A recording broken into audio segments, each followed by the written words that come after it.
दिल को छू जाए कहानी चैनल में आपका स्वागत है। आज के वीडियो में हम सुनेंगे अकबर बीरबल की मज़ेदार कहानी स्वर्ग की यात्रा। तो चलिए कहानी शुरू करते हैं।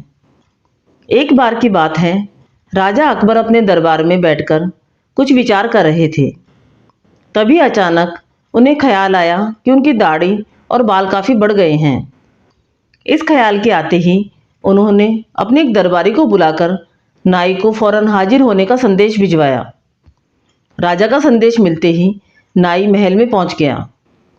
महल पहुंचकर नाई राजा की हजामत बना ही रहा था कि कहीं से एक कौवा आकर बैठ जाता है और काम काम करने लगता है। बादशाह अकबर नाई से पूछते हैं, यह कौवा काम काम क्यों कर रहा है?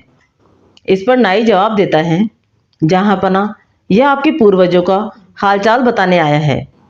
नाई के इतना कहते ही बादशाह अकबर आश्चर्य से पूछते हैं, तो बताओ फिर ये कौवा मेरे पूर्वजों के बारे में आखिर क्या बता रहा है?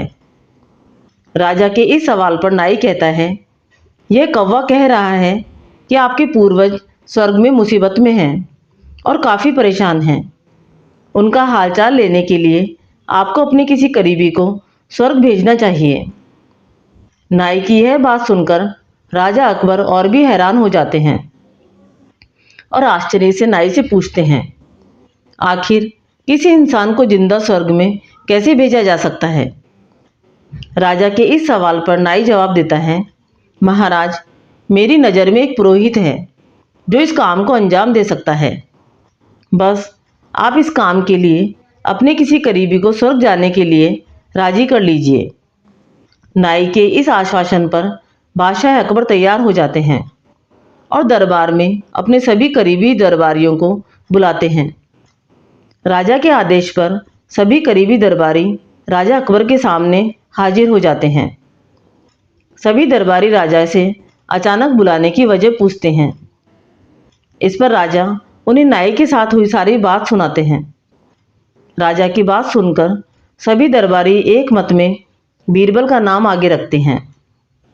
दरबारी कहते हैं कि स्वर्ग जाकर पूर्वजों का हालचाल लेने के लिए बीरबल से उचित व्यक्ति और कोई नहीं हो सकता, क्योंकि बीरबल हम सब में सबसे ज़्यादा बुद्धिमान और चतुर हैं।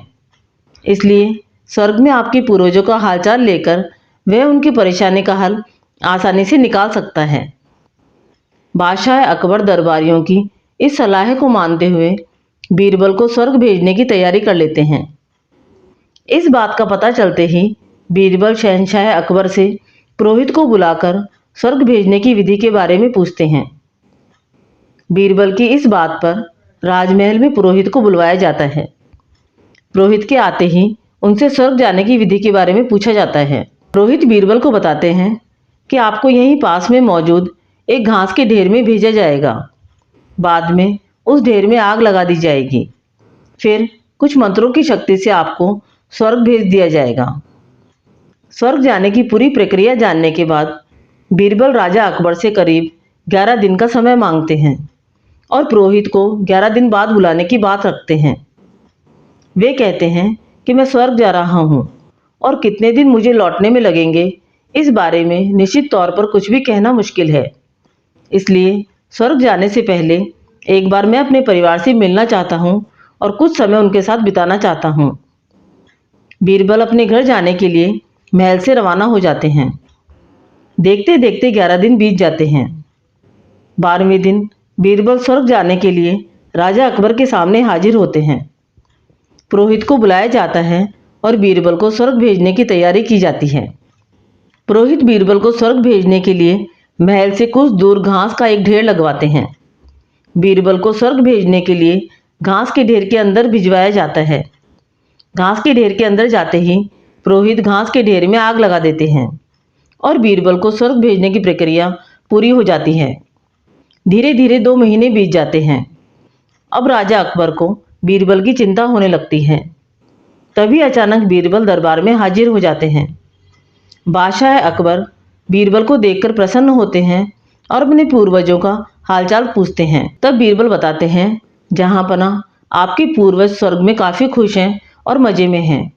उन्हें बस एक ही तकलीफ़ है कि उनकी दाढ़ी और बाल काफ़ी बड़े हो गए हैं। उन्हें काटने वाला स्वर्ग में कोई नहीं है। इसलिए वहाँ उन्हें एक नाई की जरूरत है। बीरबल कहते हैं, ऐसे में हमें आपके पूर्वजों के लिए एक अच्छे नाई को स्वर्ग में भेजने की तैयारी करनी चाहिए। बीरबल की इस बात पर राजा नाई को स्वर्ग जाने का आदेश देते हैं। राजा का आदेश सुनकर नाई घबरा जाता है और राजा के पैरों में गिरकर माफी मांगने लगता है। नाई राजा से कहता है कि यह सब कुछ उसने वजीर अब्दुल्ला के कहने पर किया था। यह सब उन्हीं की साजिश थी ताकि वह बीरबल को अपने रास्ते से हटा सके। अब बादशाह अकबर के सामने सारी सच्चाई आ चुकी थी। ये सब जानने के बाद बादशाह अकबर ने वजीर अब्दुल्ला और उसके साथियों को दंड देने का आदेश दिया। अंत में अकबर ने बीरबल से पूछा, तुम्हें इस सच्चाई का पता कैसे चला और तुम घास के ढेर में आग लगने के बाद कैसे बच गए? तब बीरबल जवाब देते हैं कि आग के ढेर में जाने की बात सुनकर मुझे इस साजिश का अंदाजा हो गया था। इसी वजह से मैंने 11 दिन का समय मांगा था। उन 11 दिनों में मैंने उस घास के ढेर वाले स्थान के नीचे से अपने घर तक एक सुरंग बनवा दी थी और उस सुरंग के जरिए ही मैं वहां से बचकर अपने घर चला गया था। बीरबल की पूरी बात सुनकर राजा बहुत प्रसन्न हुए और बोले, वाह बीरबल वाह, यह काम केवल तुम ही कर सकते थे। अकबर बीरबल की इस कहानी से हमें ये सीख मिलती है कि सूझबूझ से बड़ी परेशानी का हल आसानी से निकाला जा सकता है। आपको ये कहानी पसंद आई तो कहानी को लाइक व शेयर करें। चैनल पर नए हैं तो चैनल को सब्सक्राइब करें। कहानी सुनने के लिए धन्यवाद।